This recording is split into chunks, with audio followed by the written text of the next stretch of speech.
नमस्कार, one TV के हिंदी समाचार में आप सबों का स्वागत है। मैं शाहबाज। आगे बढ़ने से पहले देखेंगे हेडलाइंस।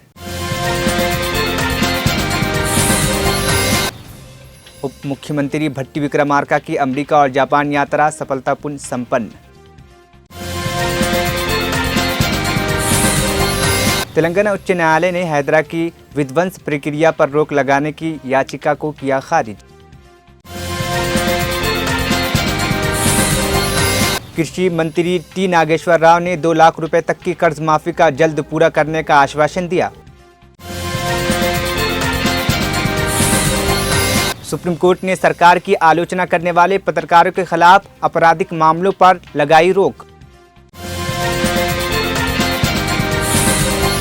अरविंद केजरीवाल ने आधिकारिक आवास खाली कर दिया, नए बंगले में हुए शिफ्ट। हिजबुल्लाह प्रमुख हसन नसरुल्लाह को गुप्त स्थान पर दफनाया गया। अब खबरें विस्तार से। उप मुख्यमंत्री भट्टी विक्रमार्का अमेरिका और जापान की आधिकारिक यात्रा जो 24 सितंबर को शुरू हुई थी सफलतापूर्ण समाप्त हो गया है। उनके साथ ही विशेष मुख्य सचिव वित्त पी रामकृष्णन राव, ऊर्जा विभाग के सचिव रोनाल्ड रोज और SCCL के CMD N बलराम भी शामिल थे। ये टीम शुक्रवार को हैदराबाद लौटी है। तेलंगाना उच्च न्यायालय ने चल रही विध्वंस प्रक्रिया पर रोक लगाने की हैदरा की याचिका खारिज कर दी है। हैदरा शहर उसके आसपास तालाबों, झीलों और नालों पर हुए अवैध निर्माण को ध्वस्त कर रहा है। प्रजा शांति पार्टी के अध्यक्ष KA पाल ने राज्य उच्च न्यायालय में याचिका दायर की थी कि जिसमें अदालत से हैदरा के विध्वंस को तुरंत रोकने की अनुरोध किया गया था, लेकिन अदालत ने याचिका को खारिज कर दिया। शुक्रवार को हुई सुनवाई में उच्च न्यायालय ने स्पष्ट किया है कि इस स्टेज पे विध्वंस को रोकने का आदेश नहीं दिया जा सकता। अदालत ने हैदरा और राज्य सरकार को नोटिस जारी करते हुए चल रहे विध्वंस प्रक्रिया का एक विस्तृत रिपोर्ट अदालत में पेश करने का आदेश दिया है। मामले की अगली सुनवाई 14 अक्टूबर तक के लिए टाल दी गई है। कृषि मंत्री टी नागेश्वर राव ने कहा है कि 2 लाख रुपए तक की कर्ज माफी का वादा पूरा किया जाएगा। उन्होंने जानकारी देते हुए कहा कि सरकार ने किसानों के लिए 31,000 करोड़ रुपए निर्धारित किए हैं, जिसमें पहले ही चरण में 18,000 करोड़ रुपए जारी किए जा चुके हैं। नागेश्वर राव ने बताया कि जल्द ही अन्य किसानों का भी कर्ज माफ किया जाएगा। ऑयल पाम फसल की खेती के संदर्भ में उन्होंने कहा कि किसान इस फसल से अच्छा मुनाफा कमा रहे हैं, विशेष रूप से तेलंगाना के खम्मम जिले में, जहां इस फसल का रकबा सबसे अधिक है। मंत्री ने ये भी घोषणा की है कि सिद्दीपेट जिले में ऑयल पाम फलों के लिए एक कारखाना भी स्थापित किया जाएगा। నవంబర్ 22లో ఇచ్చారు। ఆయన డిక్లరేషన్ లో వాగ్దానం చేసినటువంటిది 22వ సంవత్సరం। కానీ ముఖ్యమంత్రి గారు అన్నారు ఏమంటే 18 తర్వాత కూడా రుణమాఫీ సక్రమంగా జరగలేదు, ఎన్నికల ముందు చేస్తామని చెప్పి ఆ రింగ్ రోడ్ అమ్మి సగం మందికే వేశారు, ఇంకొక 20 లక్షల మందికి వేయాలి, వాళ్ళవి కూడా కొన్ని బాకీలు ఉంటాయి। కాబట్టి మీరు గత 5 సంవత్సరాల్లో ఎవరు బాకీ ఉంటే వాళ్ళ లెక్క తీసుకోండి, ఒక కొంత ఎక్కువైనా సరే మనం భరాంచుదాము। బాకీ ఉన్నటువంటి కుటుంబం ఉండకూడదు। అందుట్లో కూడా తెల్ల కార్డు లేనటువంటి 2 లక్షలు ఉన్నటువంటి వాళ్ళు కూడా ఉన్నారు। ఇప్పుడు మేమేం చేశామంటే తెల్ల కార్డు లేనటువంటి వాళ్ళని కుటుంబ నిర్ధారణ చేయాలి కాబట్టి ఈ 2 లక్షల రూపాయలు అనేది కుటుంబానికి కుటుంబ నిర్ధారణ చేసి వాళ్ళకు కూడా 2 లక్షలు మాఫీ చేయాలి।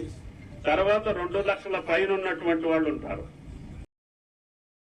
राज्य मंत्री कोंडा सुरेखा ने सिद्दीपेट जिले की अपनी यात्रा के दौरान एक नया विवाद खड़ा करते हुए कहा है कि BRS के कार्यकारी अध्यक्ष KT रामाराव अपने पिता और पूर्व मुख्यमंत्री के चंद्रशेखर राव की हत्या कर सकते हैं। उन्होंने इस आशंका का इजहार करते हुए बताया कि KCR पिछले कई दिनों से सार्वजनिक रूप से नजर नहीं आ रहे हैं, जिससे राजनीतिक हलकों और जनता में कई सवाल उठ रहे हैं। कोंडा सुरेखा ने अपने बयान में BRS के कार्यकारी अध्यक्ष के खिलाफ अपनी बात जारी रखते हुए कहा है कि BRS और भाजपा ने BRS MLC के कविता को बचाने के लिए एक समझौता किया है। उन्होंने ये भी कहा कि इसी प्रकार कविता भी जमानत पर जेल से बाहर आई हैं। అన్న మన నాయకులతో కలిసి పోలీస్ స్టేషన్లో ఒక కేసు పెట్టండి అన్న, మా ఎమ్మెల్యే కనపడతలేడు, మరి అసలు ఆయన ఉన్నాడా, ఎక్కడున్నాడు, మరి ఉన్నాడా ఎక్కడున్నాడు, మాకు అందుబాటులో లేడు, మాకు కనపడతలేడు, మాకు కళ్యాణ లక్ష్మి చెక్కులు ఆగిపోయినాయి, మాకు షాదీ ముబారక్ చెక్కులు ఆగిపోయినాయి, మరి ఆయన వల్ల మేము నష్టపోతా ఉన్నాము, మరి ఉండే ఎక్కడున్నాడో మాకు దయచేసి దొరకబట్టి చూపెట్టండి అని చెప్పి పోలీస్ స్టేషన్లో ఒక పిటిషన్ ఇవ్వమని కోరుతా ఉన్నా। నిన్న తీన్మార్ మల్లన్న వార్తలు చదువుకుంటూ అంటాండు, అయ్యో నాకు కూడా అనుమానం వస్తుంది, ఈ మధ్యలో కనపడతలేడట కేసీఆర్. మరి అసలే కేటీఆర్కు పదవీకాంక్ష ఎక్కువ. మరి లోపల ఏమన్నా బొండిగా విసుకుండో లేకపోతే తలకాయ బల కొట్టి సాగు కొట్టి లోపల ఏమన్నా పూడ్చిపెట్టిండో, మరి మనిషి కనపడకపోతే అనుమానపడాల్సిన పరిస్థితి వస్తుంది. కాబట్టి మనం అందరం కూడా పాపం కేసీఆర్ గురించి ఆలోచించాల్సిన అవసరం ఉన్నది. మరి ఆయన బాగుండాలని కోరుకోవాల్సిన అవసరం ఉన్నది. सुप्रीम कोर्ट ने स्पष्ट किया है कि सरकार की आलोचना करने वाले मीडिया प्रतिनिधियों के खिलाफ आपराधिक मामले दर्ज नहीं किए जा सकते। कोर्ट ने उत्तर प्रदेश पुलिस को उस पत्रकार के खिलाफ कार्रवाई करने से रोका है जिसने योगी आदित्यनाथ प्रशासन में प्रमुख पदों पर अधिकारियों की नियुक्ति में जातिगत पूर्वाग्रह पर एक लेख लिखा था। न्यायमूर्ति ऋषि केशराव और न्यायमूर्ति SVN भट्टी की पीठ ने अपने आदेश में कहा है कि लोकतांत्रिक देशों में अभिव्यक्ति की स्वतंत्रता का सम्मान किया जाता है। पत्रकारों के अधिकार संविधान के अनुच्छेद 19A के तहत संरक्षित है और किसी पत्रकार के खिलाफ केवल इस आधार पर मुकदमा नहीं चलाया जाना चाहिए कि उसके लेख को सरकार के लिए आलोचनात्मक माना गया है।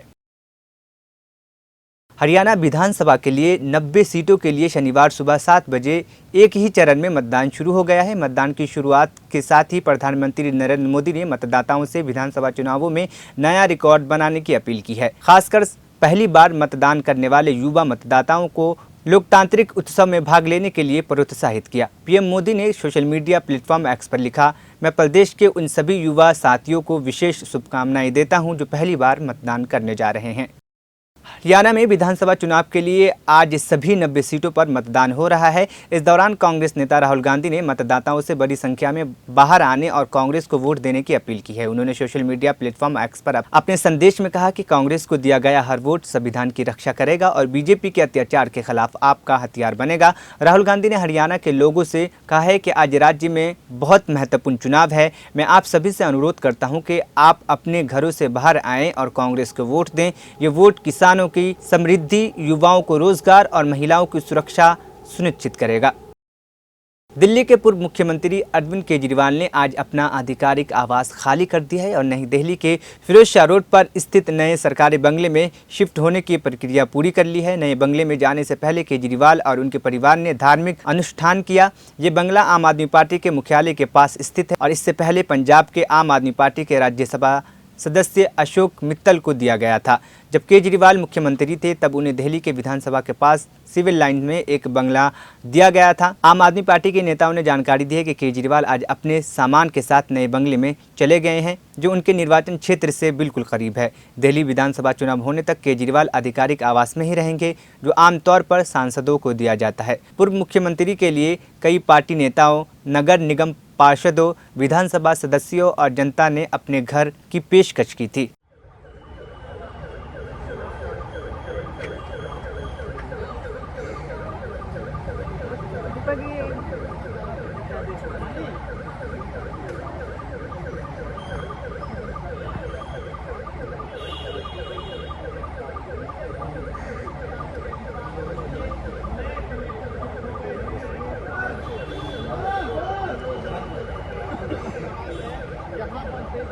अगर आप देखें तस्वीरें तो यहाँ पर जो अरविंद केजरीवाल है पूजा करने के बाद यहाँ पहुँचे हैं और यहाँ अभी घर में गृह प्रवेश का जो कार्यक्रम है वो चल रहा है। कांग्रेस अध्यक्ष मल्लिकार्जुन खड़गे ने हरियाणा के लोगों से विधानसभा चुनाव में वोट डालने की अपील की, जिसमें उन्होंने कहा कि आपका हर वोट हरियाणा के समृद्धि और सामाजिक न्याय का मार्ग प्रशस्त करेगा। उन्होंने हरियाणा के 36 बिरादरी सहित सभी लोगों को अपने मताधिकार प्रयोग करने का अनुरोध किया। इसी बीच पार्टी महासचिव प्रियंका गांधी ने भी हरियाणा में मतदाताओं से कांग्रेस को वोट देने की अपील की। खड़गे ने कहा कि हरियाणा विधानसभा चुनाव के लिए आज मतदान हो रहा है।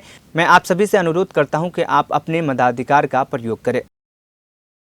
इजरायली हमले की आशंका के बीच हिजबुल्लाह के प्रमुख हसन नसरुल्लाह को शुक्रवार को एक गुप्त स्थान पर दफनाया गया। हिजबुल्लाह से जुड़े एक सूत्र ने बताया कि संभावित इजरायली हमले के बचने के लिए नसरुल्लाह को स्थानीय रूप से गुप्त स्थान पर दफनाया गया है। लिबानी सरकार के एक अधिकारी ने नाम न बताने के शर्त पर बताया कि हिजबुल्लाह ने लिबानी सरकार के माध्यम से अमेरिका से ये गारंटी लेने की कोशिश की थी कि हसन नसरुल्लाह के अंतिम संस्कार पर हमला नहीं किया जाएगा, लेकिन बैरूत में चल रहे इजरायली हमले के कारण कोई ऐसी गारंटी प्राप्त नहीं हो सकी। इस बीच ईरान के सबसे बड़े नेता आयतुल्लाह अली खमैनी ने तेहरान में शुक्रवार की नमाज के बाद अपने संबोधन में नसरुल्लाह को लेबनान का चमकता सितारा बताते हुए कहा कि वह मुसलमानों की बुलंद आवाज़ थे और उनकी शहादत के बाद उनकी लोकप्रियता में और वृद्धि हुई है।